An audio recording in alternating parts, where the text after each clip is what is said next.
বন্ধুরা, আজকে একটা নতুন গল্প নিয়ে আসলাম তোমাদের মাঝে। এটা সত্য এবং বাস্তব জীবনের ঘটনা। শেষ পর্যন্ত শোনার অনুরোধ রইল। শুনলে তোমার মধু চলে আসবে। দেরি না করে চলো শুরু করা যাক। আমি অফিস থেকে আসতেই আমার 6 বছরের ছোট্ট মেয়ে খাদিজা আমাকে বলল, বাবা, ও বাবা, তুমি যখন অফিসে চলে যাও তখন প্রায় প্রতিদিনই আমার মা রফিক আঙ্কেলের সাথে দরজা লাগিয়ে কি যেন করে। আমি আমার রুমে যেতে চাইলে আমাকে বের করে দেয়। ও বাবা, এই রুমে মা আর রফিক আঙ্কেল দরজা লাগিয়ে কি করে? 6 বছরের ছোট্ট মেয়ে খাদিজার মুখ থেকে এরকম কথা শুনে আমার হৃদয়টা ক্ষত বিক্ষত হয়ে গেল। মনে মনে ভাবলাম, আমার মেয়ে কি সত্যি কথাই বলছে? তাহলে কি আমার স্ত্রী রফিকের সাথে অবৈধ সম্পর্ক আছে? মনে মনে ভাবতে ঘৃণা লাগছে। তারপর ভাবলাম, আমার মেয়ের কথা সত্য না মিথ্যা তা যাচাই করার জন্য আমি একদিন অফিস থেকে খুব তাড়াতাড়ি বাসায় চলে আসলাম। কাউকে কিছু না বলে বাসায় চলে আসি। বাসাতেই আসার পর যখন আমি রুমের দরজা খুলে ঢোকার আগে দরজার পাশ থেকে এক অদ্ভুত ধরনের আওয়াজ শুনতে পেলাম। আমার আর বোঝার বাকি রইল না। আমার স্ত্রীর এই নোংরা অবস্থা দেখে মনের মধ্যে একটা জিতেছিল। তারপর আমার স্ত্রীকে শিক্ষা দিতে আমি যা করেছিলাম তা শুনে বন্ধুরা তোমাদের আত্মা কেঁপে উঠবে। বন্ধুরা, গল্পটি অনেক ইন্টারেস্টিং। আশা করি তোমরা পুরো গল্পটা খুব মনোযোগ সহকারে শুনবে। তবে গল্পটি শোনার পূর্বে তোমাদের নিকট আমার ছোট্ট একটি অনুরোধ। তোমরা দয়া করে আমার চ্যানেলটি সাবস্ক্রাইব করে আমাকে সাপোর্ট করবে। হ্যালো বন্ধুরা, আমি খুশি। আজকে আমি তোমাদেরকে বলব আমার নিজের জীবনের একটা সত্য গল্প, যেখানে আমার স্ত্রী আমার এক বন্ধুর সাথে পরকীয়ায় জড়িয়ে পড়েছিল, যার ফলে আমার জীবনটা হয়ে উঠেছিল অতিষ্ঠ। খুব কষ্টে, মানসিক যন্ত্রণায় কেটেছে আমার দিন। একদিন আমি অফিস থেকে ফেরার পর আমার ছোট্ট মেয়ে খাদিজা, মাত্র 6 বছর বয়স, সে আমাকে বলল, জানো বাবা, তুমি যখন অফিসে থাকো তখন মা আর রফিক আঙ্কেল দরজা বন্ধ করে কি যেন করে। আজকে যখন স্কুল থেকে এসে রুমের দরজা ধাক্কা দিয়ে তখন দেখি মায়ের শরীরে কাপড় নেই, আর আঙ্কেল তারও নেই। আচ্ছা বাবা, দরজা বন্ধ করে কাপড় চোপড় ছেলে মা আর রফিক আঙ্কেল কি করে, যার কারণে আমাকে রুমে যেতে দেয় না? বলো না বাবা। আমার 6 বছরের মেয়ে খাদিজার মুখ থেকে এমন কথা শুনে আমার মনে হলো আমার পায়ের নিচ থেকে মাটি সরে যাচ্ছে। খাদিজার কথা শুনে আমার শরীর থরথর করে কাঁপছে। বুকের ভিতরটা অচেনা ব্যথায় কুঁকড়ে যাচ্ছে। খাদিজার প্রশ্নের কোনো উত্তর আমার জানা নেই। বাবা হয়ে মেয়েকে তার মায়ের অবৈধ সম্পর্কের কথা কেমনে বলি? যে জ্যোৎস্নাকে 7 বছর ভালোবেসে বিয়ে করলাম, সে জ্যোৎস্না আমার সাথে এভাবে প্রতারণা করতে পারো? চোখের কার্নিশ বেয়ে এক ফোঁটা অস্ত্র মাটিতে পড়ে গেলে টপ করে। আমার কান্না দেখে আমার ছোট মেয়ে খাদিজা বলল, বাবা তুমি কাঁদছ কেন? কেঁদো না বাবা। ও বাবা, আমি কি তোমাকে কষ্ট দিয়েছি? আচ্ছা বাবা, আমি আর তোমার কাছ থেকে এসব কিছু জানতে চাইব না। আচ্ছা বাবা, তুমি মাকে কথা বলো না কেমন? আচ্ছা ঠিক আছে, তুমি বাহিরের কাউকে বলো না কেমন? বাবা আমাকে কোলে নেবে? আমার না খুব কষ্ট হচ্ছে। খাদিজাকে কোলে নিতে দেখতে পেলাম 5 আঙুলের দাগ খাদিজার গালে বসে আছে। খাদিজার গালে চড়ের দাগ দেখে মনে হচ্ছে দাগটা আমার কলিজায় দেখা যাচ্ছে। মন চাইছে জ্যোৎস্নাকে কেটে টুকরো টুকরো করে ফেলি। খাদিজা কোলে চড়ে আমার চোখের পানি মুছে দিয়ে আর আমাকে বলল, আমার লক্ষ্মী বাবা, আমাকে কখনো ছেড়ে যাবে না তো? আমি খাদিজাকে জড়িয়ে ধরে নিয়ে বললাম, মারে, মা হারিয়ে মা পেয়েছি, তোকে ছেড়ে যাব কেমনে? বাবা মাকে বকা দিও না, মাকে তুমি ভালো বানিয়ে ফেলো। আমি তোমাকে যতটা ভালোবাসি মাকেও ততটাই ভালোবাসি। মাকে ছাড়া আমি বাঁচব না। আমি মেয়ের কথা শুনে মাথা নাড়িয়ে হ্যাঁ সূচক জবাব দিলাম। এদিকে অসময়ে জ্যোৎস্না শাওয়ার নিয়ে বের হলেই আমি বললাম, এই সময় শাওয়ার নিলে? তখন জ্যোৎস্না উত্তরে বলল, আর বলো না, খুব গরম লাগছিল তাই সার নিয়ে আসলাম। আমি বললাম, মানে কি? এই শীতের দিনেও তোমার গরম লাগে? জ্যোৎস্না কিছু বলল না। অপরাধীর মতো মাথা নিচু করে ফেল। বুঝতে আর বাকি রইল না। এই জ্যোৎস্না আমার আগের জ্যোৎস্না নয়। রাতের বেলা শুয়ে আছি, জ্যোৎস্না মাথার চুল আঁচড়াচ্ছে, জানালা দিয়ে চাঁদের আলো জ্যোৎস্না ঠিক মুখটাতে এসে পড়ছে। খুব সুন্দর লাগছে জ্যোৎস্নাকে। মনে হচ্ছে অষ্টাদশী কোনো যুবতী তার চুলগুলো মিলে দিয়েছি। এত সুন্দর মানুষ হয় কিভাবে? হঠাৎ খাদিজার কথাগুলো মনে পড়ে গেল। আমি মাথা ঘুরিয়ে শুয়ে পড়লাম। কিছুক্ষণ পর কারো হাতে ছোঁয়া পেলাম, কিন্তু এই চলে আজ কোনো ভালোবাসা খুঁজে পাচ্ছি না। হাতটা সরিয়ে দিলাম। জোছনা আবারও হাত দিল। আমি আবারও হাতটা সরিয়ে দিলাম। এবার জ্যোৎস্না আমাকে টান দিয়ে তার এখানে নিয়ে বলল, আমি কি বুড়ো হয়ে গেছি, আমাকে তোমার ভাল লাগে না? বারবার হাতটা সরিয়ে দিচ্ছে কেন, একটু নাও না।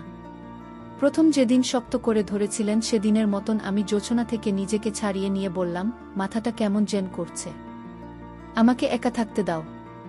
কি বলছো এসব, আগে বলবে তো, দাও তোমার মাথা আমার এখানে দাও, আমি আমার উপরে নিয়ে তোমার মাথায় হাত বুলিয়ে দিই। জোছনা প্লিজ ডিস্টার্ব করো না, সত্যি বলছি, আমার ভাল লাগছে না। বলতে পারো না আমাকে ভালো লাগে না? আমার কি স্বাদ আহ্লাদ কিছুই নেই, আমি তোমার কাছে ব্যবহার করা টিস্যু হয়ে গেছি। কিন্তু রফিক ভাইয়া কি বলে জানো, আমাকে দেখলে নাকি মনে হয় না আমার বিয়ে হয়েছে।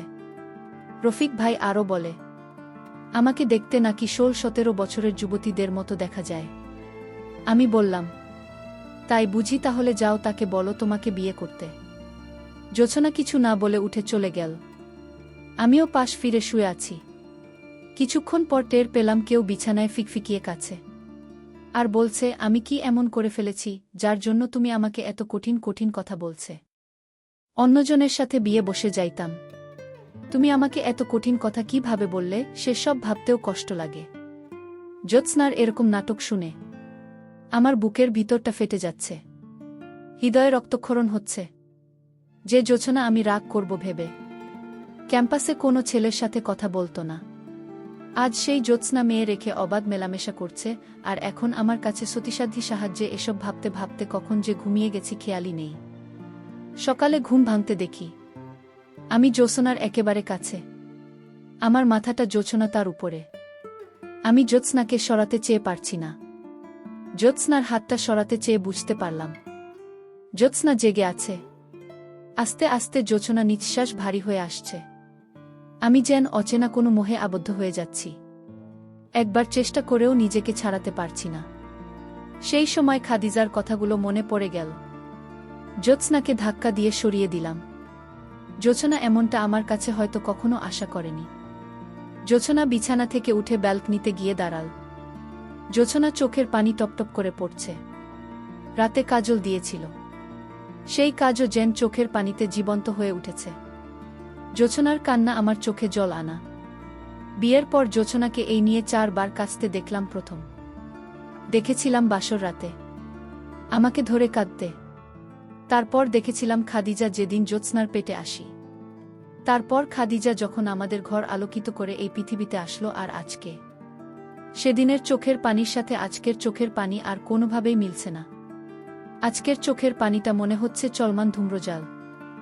জোছনা চোখের পানি মুছে কিচেনে চলে গেল ব্রেকফাস্ট রেডি করে যখন টেবিলে সাজিয়ে দিচ্ছে। ঠিক তখনই জ্যোৎস্নার শাড়িটা সরে গিয়ে একটু বের হয়ে আছে। আমি হাত বাড়িয়ে ঠিক করে দিতে গিয়ে হাতটা ফিরিয়ে আনলাম, কেননা জ্যোৎস্নাকে চলতেও আমার ঘৃণা লাগে। তবুও দিন শেষে মানুষটাকে আমি ভালোবাসি, বড্ড বেশি ভালোবাসি। সকালের ব্রেকফাস্ট করে অফিসে গিয়ে ভাবতে লাগলাম কি করা যায়। জোছনাকে এক মুহূর্তের জন্য ভুলতে পারা আমার জন্য সম্ভব না। এছাড়া খাদিজার ও তো একটা ভবিষ্যৎ আছে। মনে মনে স্থির করে নিলাম জ্যোৎস্নাকে ভালোবাসা দিয়ে শুদ্ধ করে নেব। তাই অফিস থেকে বের হয়ে জোছনার পছন্দের এক পাতা কালো রঙের টিপ, সাথে বকুলের মালা, কাচের চুড়ি কিনে রওনা দিলাম বাসায়। বাসায় যেতে যেতে ভাবলাম কালো টিপ নীল চুড়ির সাথে উত্তেজনাকে আজ অষ্টাদশী তরুণী লাগবে। ভাবতে ভাবতে একদম বাসার সামনে এসে পড়ি। বাসায় এসে দরজা ধাক্কা দিতে আমার হাতের ফুলগুলো পড়ে যায়। রফিক আর জোছনা পাশাপাশি বসে রোম্যান্টিক ছবি দেখছে।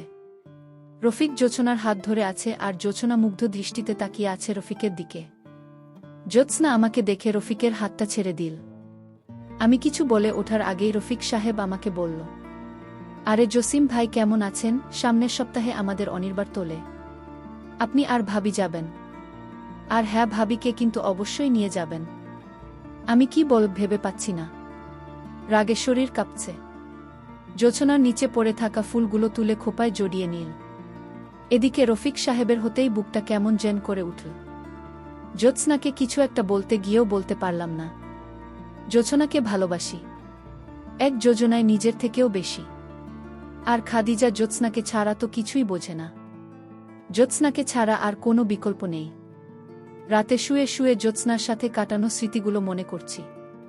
মানুষ কিভাবে এতটা পাল্টে যায়, সত্যি পৃথিবীর সবচেয়ে কষ্টকর বিষয় হচ্ছে প্রিয় মানুষের অন্য রূপ দেখা। হঠাৎ ফোনটা ক্রিং ক্রিং করে বেজে উঠল। ফোনের দিকে তাকাতেই দেখি ফারিয়ার ফোন। ফোনটা তুলতেই ফারিয়া বলল, হ্যালো জান, কেমন আছো? হ্যাঁ ভালো। তুমি কেমন আছো? তোমাকে ছাড়া কিভাবে ভালো থাকি বলো জানো। খুব মিস করছি তোমায়, তোমার প্রতিটা ছয় আমি সবসময় ফিল করি। রফিক গাধাটা কিছুই করতে পারে না।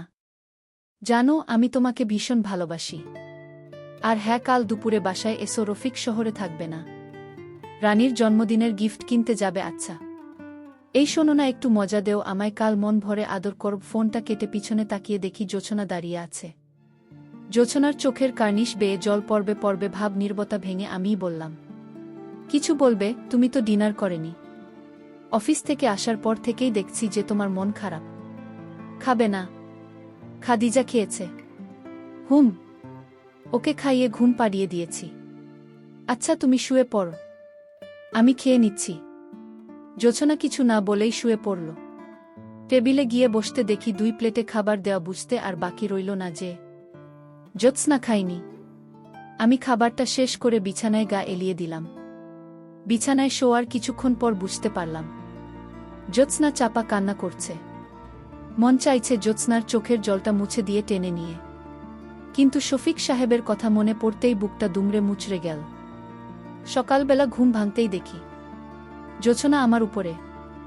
একদম মাসুম বাচ্চার মতো লাগছে। মন চাইছে ভাঁজহীন কপালটাতে ভালোবাসার ছোঁয়া এঁকে দিই, কিন্তু না পারলাম না। খাদিজার কথাগুলো মনে হতেই কেমন যেন ঘৃণা এসে গেল। জ্যোৎস্নাকে আমার উপর থেকে সরিয়ে ফ্রেশ হয়ে অফিসে চলে গেলাম। দুপুর বেলায় আবারও ফারিয়ার ফোন। ফারিয়ার ফোন পেয়ে তাড়াহুড়ো করে তার বাসায় চলে যায়। বাসায় গিয়ে দেখি ফারিয়া রনিকে কোলে নিয়ে টিভি দেখছে। আমাকে দেখেই ফারিয়া রনিকে টিভি দেখতে বলে। সে উঠে পড়ল। ফারিয়ার ছেলে রনি তার মাকে বলল, মা তুমি কোথায় যাচ্ছ? চলো না আমরা একসাথে টম অ্যান্ড জেরি দেখি। আচ্ছা বাবা তুমি দেখো, আমি অন্যদিন দেখব। ফারিয়ার রুমে গিয়ে বসতেই ফারিয়া দরজাটা লাগিয়ে দিতে চাই। আমি না করলাম, কারণ আজ তরুণীর বাবা আসার ভয় নেই। ফারিয়া মৃদু হাসল। নীল রঙের শাড়িতে ফারিয়াকে অপূর্ব লাগছে। ফারিয়া আমার কাছে এসে বসল। ফারিয়া আমার ঠিক ততটাই কাছে এসে বসল যতটা কাছের আসলে নিঃশ্বাসের শব্দ শোনা যায়। তারপর ফারিয়াকে নিয়ে হারিয়ে গেলাম অন্য এক জগতে। হঠাৎ বিছানায় থাকা মোবাইলটা ক্রিং ক্রিং বাজতে লাগল। মোবাইল ধরতেই ওপাশ থেকে কেউ একজন মায়া ভরা কণ্ঠে বলল, খেয়েছ তুমি? হুম খেয়েছি, তুমি খেয়ে নিও। এমন সময় রনি মামা করে দৌড়ে এসে দরজাটা খুলে ফেলে। এদিকে ফারিয়া আমাকে ধরে রয়েছে। ফারিয়ার অনেকে এভাবে ঢুকতে দেখে গালে চড় বসিয়ে দেয়। তোমাকে না বলেছি টিভি দেখতে? এখানে এসেছ কেন? ছোট্ট রনি কান্নামাখা ভয়ার্ত দৃষ্টিতে বলল। মম, তুমি তো দুপুরে খাওনি, এসো তোমাকে খাইয়ে দিই। ছোট্ট ছেলেটার কথা শুনে বাকরুদ্ধ হয়ে গেলাম। খাদিজার কথা বারবার মনে পড়ছে। ঠিক এমনটাই হয়তো খাদিজার সাথে ঘটেছিল। সত্যি প্রকৃতির বিচার বড় নিষ্ঠুর। আমি ফারিয়াকে কিছু না বলে রুম থেকে বের হয়ে আসলাম। বাসায় এসে দেখি জোছনা কার সাথে যেন ফোনে কথা বলছে। আমি জ্যোৎস্নার পিছনে গিয়ে দাঁড়ালাম আর শুনতে পেলাম, জানো রফিক, তোমাকে অনেক মিস করছি। আমার স্বামীটা আমার দিকে একবার ভালো করে তাকায় না পর্যন্ত। বলো রফিক, এই চেহারা দিয়ে কি করব আমি তাহলে? তুমি আমাকে সুখী করেছ। আচ্ছা আবার কবে দেখা হবে? আমি জ্যোৎস্নার হাত থেকে ফোনটা নিয়ে আছাড় মারলাম। জ্যোৎস্না জড়সড় হয়ে গেল আমার ব্যবহারে, কিন্তু কিছু বলল না। ভাবছিলাম জ্যোৎস্নাকে একটা থাপ্পড় দিই, কিন্তু না, ওকে থাপ্পড় দিলে যে আমার কষ্ট হবে। সব কিছুর বড় সমাধান হবে জ্যোৎস্নাকে নিয়ে শহর ছেড়ে চলে যাওয়া, যেখানে থাকবে না রফিক নামের কেউ। পরের দিন সকালে জ্যোৎস্নাকে বললাম, আমরা এখান থেকে চলে যাব, ব্যাগপত্র গুছিয়ে নাও। জোছনা মনে হয় আগে থেকেই যাওয়ার জন্য প্রস্তুত ছিল। ঢাকা ছেড়ে আসার সময় ফারিয়াকে একটা মেসেজ দিলাম, প্রিয় ফারিয়া, পৃথিবীতে কোনো স্বামী যেমন তার স্ত্রীর ভাগ কাউকে দিতে চায় না, তেমনি কোনো স্ত্রীও চাই না আমাকে ক্ষমা করে দিও। আমাদের এই দৈহিক আনন্দ আমাদের বাচ্চাদের উপর প্রভাব ফেলবে। আমি তোমার জীবনে কি ছিলাম এটা ভুলে গিয়ে তোমার স্বামী সন্তানকে নিয়ে ভালো থেকো। আর হ্যাঁ, তোমার সন্তানটা সত্যি ঝিনুকে থাকা মুক্তোর মতন, তাকে খারাপ বানিও না। মিস পাঠিয়ে সিমটা ফেলে দিলাম। শহর ছেড়ে এসেছি অনেকদিন হল, জ্যোৎস্নাও সেই আগের মতোই হয়ে গেছে। আমি যেন তার পৃথিবী। সাথে আমিও নিজের কর্মের জন্য প্রতিনিয়ত সৃষ্টিকর্তার কাছে ক্ষমা চাই। সত্যি শহর ছেড়ে আমি আমার ভালোবাসাকে খুঁজে পেয়েছি। জ্যোৎস্নার প্রতিটা নিঃশ্বাসে আমি থাকি। প্রায় হঠাৎ একদিন জ্যোৎস্না মাথা ঘুরে পড়ে যায়। হসপিটালে নিয়ে গেলে ডাক্তার কয়েকটা টেস্ট করাতে দেয়। টেস্টগুলো করানোর পর শুনি জ্যোৎস্নার ব্রেন টিউমার হয়েছে। পৃথিবীতে মাত্র কয়েকদিনের অতিথি সে। আমি কথাটা শুনে কি করব ভেবে পাচ্ছি না। অফিস থেকে 1 মাসের ছুটি নিলাম। জ্যোৎস্নার সাথে সবসময় থাকি। একদিন জ্যোৎস্না হঠাৎ করে অনেক অসুস্থ হয়ে পড়ল। আমাকে তার কাছে নিয়ে বসাল। জসিম, তোমার সাথে আমি থাকতে পারলাম না। আর মা খাদিজা আমার আলমারিতে রাখা নীল ডায়েরিটা নিয়ে আসতো। মা খাদিজা আলমারি থেকে একটা ডায়েরি নিয়ে এসে জ্যোৎস্নার হাতে দিল। জসিম, ডায়েরিটা আমি চলে যাওয়ার পর খুলবে। অনেক অজানা কথা হয়তো তুমি জানতে পারবে। আমাকে একটু মায়ের সাথে জড়িয়ে নিবে। জানো, আজ আমি খুব সুখী। হয়তো তোমার বুকে আমি শেষ নিঃশ্বাস ত্যাগ করতে পারব। তাই নাও নাও না, একটু বুকে। জ্যোৎস্নাকে বুকে নিলাম। জ্যোৎস্নার চোখের পানিতে শার্টটা ভিজে যাচ্ছে। জ্যোৎস্না তোতাপাখির মতো বলছেন, জানো জসিম, আজ আমি সত্যি অনেক ভাগ্যবতী। আমি হয়তো তোমার বুকে মাথা রেখে মরতে পারব। এই তুমি কাঁদছো কেন? এমন ভাগ্যজনের হয়। জসিম, আমাকে শক্ত করে ধরো। আমার খুব ভয় লাগছে। আমার খুব কষ্ট হচ্ছে। চোখ বন্ধ হয়ে আসছে। তোমার কিছুই হবে না। কোথাও যাবে না তুমি। কি হলো? কথা বলো। জ্যোৎস্না, বলছো না কেন? এই চুপ করে থাকবে? কি হলো? কথা বলো। এমন সময় ডাক্তার এসে কথার পাল্টা চেক করে বলল, সে আর ফিরবে না। ডাক্তারের কথা জেন করি যাতে সে বিধান। খাদিজা বিছানায় গড়াগড়ি দিয়ে কাঁদতে লাগল। জ্যোৎস্নাকে হারিয়ে আমি হতবাক হয়ে গেলাম। দু চোখে শুধু অন্ধকার দেখি। মনের ভিতরটা সর্বদাই হু হু করে কেঁদে ওঠে। জ্যোৎস্নার বিয়ে হোক আমার হৃদয়ে ক্ষতবিক্ষত করে দিয়েছিল। 1 বছর 2 বছর নয়, 7-7টি বছর প্রেম করে তারপর জ্যোৎস্নাকে ভালোবেসে বিয়ে করেছিলাম। জ্যোৎস্না আমার জীবনের সবচেয়ে প্রিয় পছন্দের একটা মানুষ ছিল। তার মৃত্যুতে আমি সম্পূর্ণরূপে ভেঙে পড়েছিলাম। তার শোক কাটিয়ে উঠতে আমার অনেক দিন সময় লেগেছিল। জ্যোৎস্নাকে দাফন করার কিছুদিন পর জ্যোৎস্নার দেওয়া নীল ডায়েরিটা বের করে পড়তে লাগলাম। ডায়েরির প্রথম পাতায় সুন্দর করে লেখা, কোনো এক নিশিতে আমি চাই না যে তোমায়, আমি তোমাকে চাই প্রতিটা নিঃশ্বাসে। ডায়েরির পরের পাতা উল্টাতে দেখলাম নীল কালিতে লেখা আছে, আচ্ছা, আমি কি দেখতে খারাপ হয়ে যাচ্ছি? জসিম ঠিকমতো আমায় ভালোবাসে না, পাগলামি করে না, খুব কষ্ট হয়। পরের পাতা উল্টাতে দেখলাম আজ রফিক ভাই এসেছিল। পুরুষ মানুষ কাঁদতে পারে তা আমার জানা ছিল না। রাতে ভাই আর একটা ছেলেও আছে নাকি? রফিক ভাই আমার হাত দুইটা ধরে বলল, আমার কোনো বোন নেই, আজ থেকে তুমি আমার বোন। তুমি পারো 2টি সংসার ভাঙা থেকে রক্ষা করতে। জানো, জসিম ভাইয়ের সাথে ফারিয়ার অবৈধ সম্পর্ক চলছে। আমি একদিন দেখে ফেলেছি। কিন্তু জসিম ভাইয়া এবং ফারিয়া কাউকে কিছু বলতে পারিনি। ফারিয়াকে তালাক দিলেও আমার ছেলেটার কি হবে? কারণ আমার মা ও 5 বছরের সময় আরেক লোকের সাথে পালিয়ে গিয়েছিল। সমাজের সবার লাঠি ঘোড়া খেয়ে আজ এখানে। আমি চাই না আমার ছেলেটার অবস্থাও আমার মতো হোক। বোন, তুমি পারো তোমার স্বামীকে সঠিক পথে আনতে। আমায় কি করতে হবে? রফিক সাহেব তখন আমাকে বলল, জ্যোৎস্না, তোমাকে আমার সাথে অবৈধ সম্পর্কের অভিনয় করতে হবে। আর খাদিজা তো ছোট হলেও এই অভিনয় তার দায়িত্বটা নিপুণভাবে পালন করবে। সত্যি বলতে আমার জীবনে কেউ ছিল না। জসিম, আমি জানি তুমি আমাকে যথেষ্ট ভালোবাসো, কিন্তু তুমি অন্য নারীর মোহে পড়ে গিয়েছিলে। তাই মিথ্যা অভিনয় করে তোমাকে নিয়ে শহর ছেড়ে আসার প্ল্যান করেছিলাম। তারপর সৃষ্টিকর্তার আশীর্বাদ রফিক সাহেব পেয়েছে তার স্ত্রী সন্তানকে। আর আমি পেয়েছি আমার অলংকারকে। বড্ড ভালোবাসি তোমায়। তোমার জ্যোৎস্না ফুলের মতো নিষ্পাপ আছে। তোমার জ্যোৎস্না যে তোমাকে নিয়ে জানতে থাকতে চায়, ক্ষমা করে দিও। সত্যটা গোপন করার জন্য ইতি তোমার কলিজার টুকরা। ডায়েরিটা পড়ে চোখের পানি ধরে রাখতে পারেনি।